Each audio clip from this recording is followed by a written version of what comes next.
श्री स्वामी समर्थ माझ्या यूट्यूब चॅनलमध्ये सर्व स्वामीसेवकांचं हार्दिक हार्दिक स्वागत आहे. तर 2026मध्ये अधिक मास म्हणजेच पुरुषोत्तम मास आपण म्हणतो. तर यंदाच्या या मासामध्ये गुरुपुषामृत योग आलेला आहे. धोंड्याचा महिना हा कधीपासून सुरू होणार आहे आणि धोंड्याचा महिना कधी संपणार आहे याबद्दलची माहिती आजच्या या व्हिडिओमध्ये आहे. अधिक मास म्हणजे चांद्रवर्ष आणि सूर्यवर्ष यातील फरक भरून काढण्यासाठी येणारा अतिरिक्त महिना. हा महिना धार्मिकदृष्ट्या अत्यंत शुभ, पुण्यप्रद आणि आध्यात्मिक उन्नतीसाठी विशेष मानला जातो. याला पुरुषोत्तम मास असं देखील म्हटलं जातं, कारण हा महिना श्री विष्णूंना समर्पित आहे. या महिन्यात अधिक मासामध्ये सर्व सेवा व जे आपण दानधर्म करतो त्या गोष्टी करायला काहीच हरकत नाही. पण हा अधिक मास म्हणजेच धोंड्याचा महिना हा कसा ठरवतात? अधिक मास हा 32 महिने चंद्रवर्षाच्या अतिरिक्त 16 दिवस 8 तास या फरकाने तयार होतो. हे अंतर भरून काढण्यासाठी सूर्य, चंद्र, वर्ष यांच्या संतुलन निर्माण करण्यासाठी अधिक मास लागतो.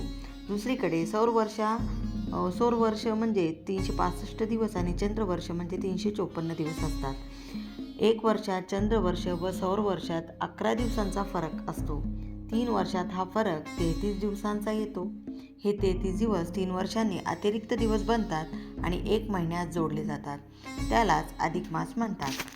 व्रत उत्सवांची तारीख अनुकूल यामुळे राहते आणि त्याचवेळी अधिक मासामुळे कालावधीची गणना योग्य प्रकारे राखण्यासाठी मदत होते.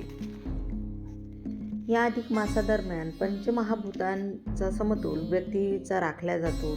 पंचमहाभूत कोणते? तर जल, अग्नी, आकाश, वायू, पृथ्वी हे आहेत. धार्मिक कर्म, ध्यान याद्वारे आपल्या शरीरात उपस्थित असलेले पंचमहाभूत यांचं समतोल राखण्यास प्रयत्न करणारा हा काळ आहे. तो काळ म्हणजे अधिक मास. म्हणून अधिक मासादरम्यान केलेल्या कामांनी दर 3 वर्षांनी परमशुद्धता प्राप्त केल्यानंतर व्यक्ती नव्याने कामास लागतो. जोमाने त्याची कामं सुरुवात होतात. इंग्रजी महिन्यानुसार 2026 मध्ये अधिक महिना हा मे महिन्यात आलेला आहे. 17 मे 2026 वार रविवार अधिक मासाला सुरुवात होत आहे. मराठी महिन्यात ज्येष्ठ महिना अधिक मास आलेला आहे. 17 मे 2026 वार रविवार अधिक ज्येष्ठ महिन्याला सुरुवात होते. याच दिवसापासून आपल्याला अधिक मासाला सुरुवात देखील होणार आहे. अधिक मास 15 जून 2026 वार सोमवार या दिवशी संपणार आहे. 21 मे 2026 वार गुरुवारी गुरुपुषामृत योग देखील आलेला आहे.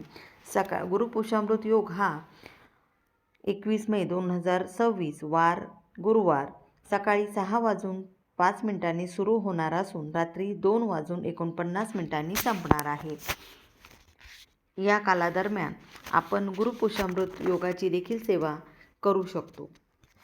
या धोंड्याच्या महिन्याचा, अधिक मासाचा आणि विष्णूंचा काय संदर्भ आहे? तर हे प्रत्येकाला माहीत असणार आहे.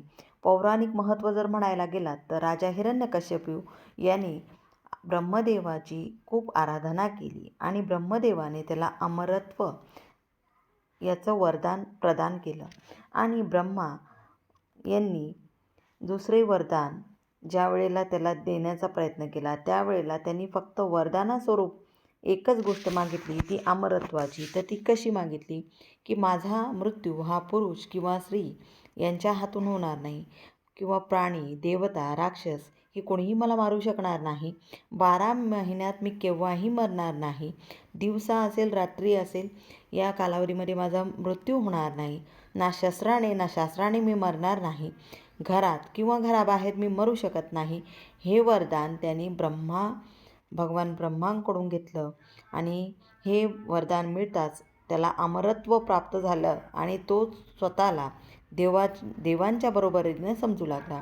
त्या दरम्यान भगवान विष्णूंनी नरसिंह रूप धारण करून या अवतार ज्या वेळेला त्यांनी धारण केला त्यावेळेला अधिक मास हा प्रगट केला आणि उंबरठ्याच्या मध्यभागी न कुठल्याही शास्त्राने विष्णूंनी आपल्या हाताच्या नखांनी त्याचं पोट फाडून त्याला उंबरठ्यावरच मारलं.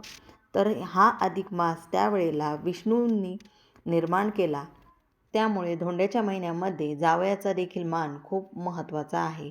त्याबद्दलची अधिक माहिती मी दुसऱ्या व्हिडिओमध्ये घेऊन येणार आहे.